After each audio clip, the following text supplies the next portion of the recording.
Paul l'apôtre de notre Seigneur Jésus-Christ dit: Je considère le Seigneur Jésus-Christ comme le trésor suprême. Il dit que gagner le Seigneur Christ est le trésor suprême. Qu'est-ce que cela signifie? Est-ce gagner quoi du Seigneur comme trésor suprême? Le Seigneur Jésus est maintenant assis à la droite du trône du Précleste. Alors l'apôtre Paul dit: Je considère le fait de gagner Christ comme le trésor suprême. J'ai renoncé toutes choses, les regardant comme de la boue, pour gagner Christ comme le trésor suprême. Quiconque gagne le Seigneur Jésus gagne alors le trésor suprême. Mais que gagne-t-on du Seigneur Jésus? En fait, c'est gagner l'Esprit du Seigneur Jésus comme trésor suprême. Le Seigneur Jésus dit: Viens et suis-moi. Celui qui me suit ne marchera point dans les ténèbres, mais marchera dans la lumière. Ainsi, celui qui vient pour suivre le Seigneur, marchant dans la lumière, cela signifie que cette personne a une lumière qui claire son chemin.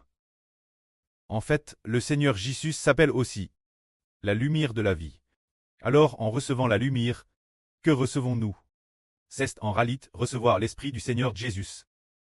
Dans l'Esprit du Seigneur Jésus se trouve aussi le Saint-Esprit de Dieu. Gagner le Seigneur Jésus signifie gagner l'Esprit de Dieu et du Seigneur Christ. C'est cela, gagner le Seigneur Jésus-Christ.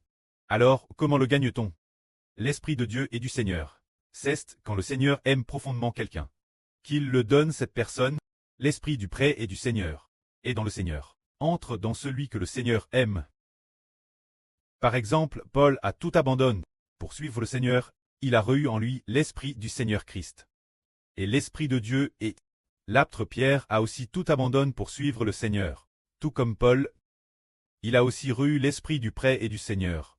En fait, quand nous disons gagner le Seigneur Jésus comme trésor suprême, c'est gagner l'Esprit du Seigneur Christ et le Saint-Esprit de Dieu. Par exemple, les religions d'aujourd'hui, ils s'appellent chrétiens. Alors est-ce qu'ils ont vraiment gagné Christ? Ils ne l'ont pas gagné bien qu'appellent chrétiens. Peut-être qu'ils ne savent pas ce qu'est un chrétien.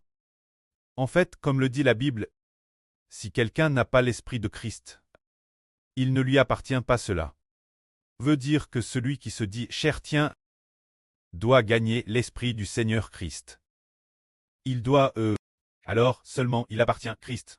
Si quelqu'un n'a pas l'Esprit de Christ, il n'est pas considéré comme chrétien, bien qu'il se nomme lui-même chrétien, mais la vie de Christ ne demeure pas en lui.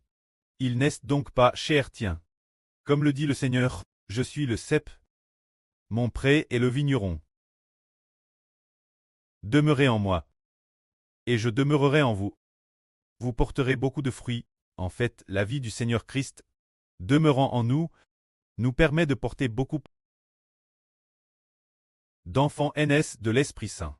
La vie du Seigneur Christ, demeurant en nous, signifie que l'Esprit du Seigneur Jésus-Christ et l'Esprit du prêt demeurent en nous, ainsi nous porterons du fruit.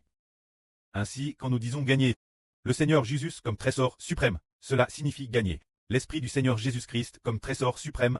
L'Esprit du Seigneur Jésus venant du Seigneur et entrant en nous. C'est la vie du Seigneur, entrant continuellement en nous depuis le Seigneur. Ainsi, notre vie est cachée dans le Seigneur Jésus. Cela veut dire que Héber dit que si l'on n'a pas l'Esprit du Christ, on n'appartient pas au Christ. Celui qui est appelé chrétien doit avoir l'Esprit du Christ en lui. Parce qu'auparavant, l'eau se trouvait le frère Héber. La religion appelle témoin de Jéhovah. Il ne comprenait pas que l'homme doit recevoir l'Esprit du Christ. Ainsi, concernant la traduction de l'Esprit du Christ, ce verset, ils l'ont traduit par l'Esprit du Christ. Ils ont traduit l'Esprit du Christ par l'Esprit, disant que si l'on n'a pas l'Esprit du Christ, on n'appartient plus au Christ, pensant qu'il s'agissait d'une certaine qualité d'Esprit du Christ. Mais ce n'est pas une question d'esprit, c'est l'Esprit du Seigneur Christ, qui doit entrer dans l'homme. Ainsi, l'homme sera appelé chrétien. Également appelle épouse du Christ, et devient aussi enfant du Christ. Que la gloire soit auprès et au Seigneur. Amen.